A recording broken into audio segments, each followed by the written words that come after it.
നമസ്കാരം. വിഴിഞ്ഞം പദ്ധതി യാഥാർത്ഥ്യമാക്കുന്നതിൽ മുൻ മുഖ്യമന്ത്രി ഉമ്മൻചാണ്ടി വഹിച്ച പങ്ക് ഓർമ്മിപ്പിച്ച് കെ.വി. തോമസിന്റെ കുറിപ്പ് രാഷ്ട്രീയ വൃത്തങ്ങളിൽ വലിയ ചർച്ചയായിരുന്നു. ഇടഞ്ഞു നിന്ന അദാനിയുമായി ഉമ്മൻചാണ്ടി 15 മിനിറ്റ് സംസാരിച്ചതോടെ പദ്ധതി ഓക്കെയായി എന്ന തരത്തിലായിരുന്നു തോമസിന്റെ കുറിപ്പ്.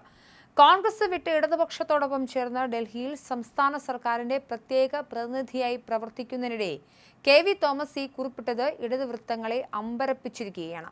വിഴിഞ്ഞം തുറമുഖ ഉദ്ഘാടന വേദിയിൽ ഉമ്മൻചാണ്ടി എന്ന വാക്ക് ഉച്ചരിക്കാതിരിക്കാൻ മുഖ്യമന്ത്രി അടക്കം സർക്കാരിലെ പ്രമുഖർ പ്രത്യേകം ശ്രദ്ധിച്ച പശ്ചാത്തലത്തിലാണ് ഈ വിഷയം വീണ്ടും ചർച്ചയാകുന്നത്.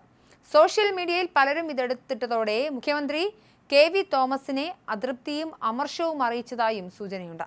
ഉമ്മൻചാണ്ടി കല്ലിട്ടതല്ലാതെ ഒന്നും ചെയ്തില്ലെന്ന മുഖ്യമന്ത്രിയുടെ വാദം പാടെ പൊളിയുന്ന തരത്തിലായിരുന്നു കെ.വി. തോമസിന്റെ FBയിൽ വന്ന കുറിപ്പ്. ഇത് വന്നയുടൻ പ്രസ് സെക്രട്ടറി ഉൾപ്പെടെ മുഖ്യമന്ത്രിയുടെ ശ്രദ്ധയിൽപ്പെടുത്തി വലിയ തുക ഓണറേറിയവും 11.3 ലക്ഷം രൂപ യാത്രാപ്പടിയും private secretary, assistant office attender, വാഹനം എല്ലാം നൽകി നിയമിച്ചിട്ടുള്ള ഒരാൾ ഇങ്ങനെ ചെയ്തത് നന്ദികേടാണെന്നും പ്രസ് സെക്രട്ടറി മുഖ്യമന്ത്രിയോട് പറഞ്ഞു എന്നാണ് സൂചന. തുടർന്നാണ് മുഖ്യമന്ത്രി കെ.വി. തോമസിനെ നേരിട്ട് അതൃപ്തി അറിയിച്ചത്. എന്നാൽ വിഴിഞ്ഞം യാഥാർത്ഥ്യമായതിൽ ഉമ്മൻചാണ്ടിയുടെ പങ്ക് അംഗീകരിക്കേണ്ടതില്ല എന്ന CPM ഒരു രാഷ്ട്രീയ തീരുമാനം എടുത്തിരിക്കെ തനിക്കറിയാവുന്ന സത്യം ഇത്രയെങ്കിലും അനുസ്മരിച്ചില്ലെങ്കിൽ അത് തന്റെ മനസാക്ഷിയോട് ചെയ്യുന്ന വഞ്ചനയാകുമെന്നും തന്റെ ഷേർലിയുടെ ആത്മാവും കണ്ണമാലി പള്ളിയിലെ ഔസേപ്പ് പിതാവും തന്നോട് പൊറുക്കില്ലെന്നും കെ.വി. തോമസ് അടുപ്പക്കാരോട് പറഞ്ഞതായും സൂചനയുണ്ട്.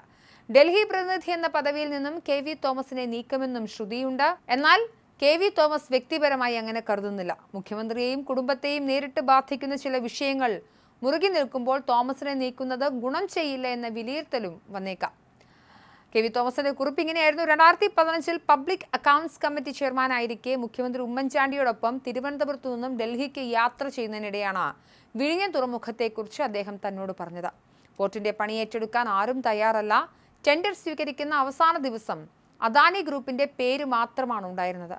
അദാനി ഗ്രൂപ്പ് ചെയർമാൻ ഗൗതം അദാനിയെ തനിക്ക് നല്ല പരിചയമുണ്ട്, അദ്ദേഹത്തെ വിളിക്കാം. പക്ഷേ സോണിയാഗാന്ധിക്കും രാഹുൽ ഗാന്ധിക്കും അദാനി ഗ്രൂപ്പിനോട് എതിർപ്പുണ്ട്. ഇതിനുള്ള പരിഹാരം മുഖ്യമന്ത്രി തന്നെ കാണണമെന്നായിരുന്നു തന്റെ മറുപടി. ഗൗതം അദാനിയെ വിളിച്ച തുറമുഖത്തെക്കുറിച്ച് താങ്കളോട് നേരിട്ട് സംസാരിക്കാൻ മുഖ്യമന്ത്രിക്ക് താല്പര്യമുണ്ടെന്ന് അറിയിച്ചു. ഇപ്പോൾ അദ്ദേഹം പറഞ്ഞത്, പ്രൊഫസർക്ക് കേരളത്തെക്കുറിച്ച് അറിയുന്നത് പോലെ കേരളത്തിലെ ട്രേഡ് യൂണിയൻ സാഹചര്യങ്ങളെക്കുറിച്ചും എനിക്കറിയാം. മാറി മാറി വരുന്ന സർക്കാരുകളും ഏതിനെയും വിമർശിക്കുന്ന മാധ്യമങ്ങളുമാണ് കേരളത്തിലുള്ളത്.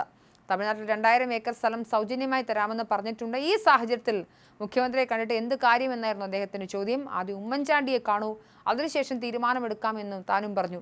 അങ്ങനെയാണ് മുഖ്യമന്ത്രി ഉമ്മൻചാണ്ടിയും തുറമുഖ മന്ത്രി കെ ബാബുവും ഉൾപ്പെടെ സംഘം ഡൽഹിയിലെ തന്റെ ഔദ്യോഗിക വസതിയിലെത്തിയത്. അവിടെ വെച്ച് അദാനിയും ഉമ്മൻചാണ്ടിയും 15 മിനിറ്റോളം സ്വകാര്യമായി സംസാരിച്ചു. അതിനുശേഷം ഗൗതം അദാനി പറഞ്ഞു, professor, I will come to Kerala. പിന്നീട് പ്രതിപക്ഷ നേതാവ് അച്യുതാനന്ദൻ, BJPയുടെ സംസ്ഥാന നേതാക്കൾ എന്നിവരെ അദാനി തിരുവനന്തപുരത്ത് പോയി കണ്ടു. പദ്ധതിയുടെ ആവശ്യകത സോണിയാഗാന്ധിയെ ബോധ്യപ്പെടുത്താൻ ഉമ്മൻചാണ്ടിക്കുമായി പിന്നീട് പദ്ധതിയുമായി മുന്നോട്ട് പോയത് പിണറായി വിജയൻ സർക്കാരാണെന്നും തോമസിന്റെ കുറിപ്പിൽ പറയുന്നു.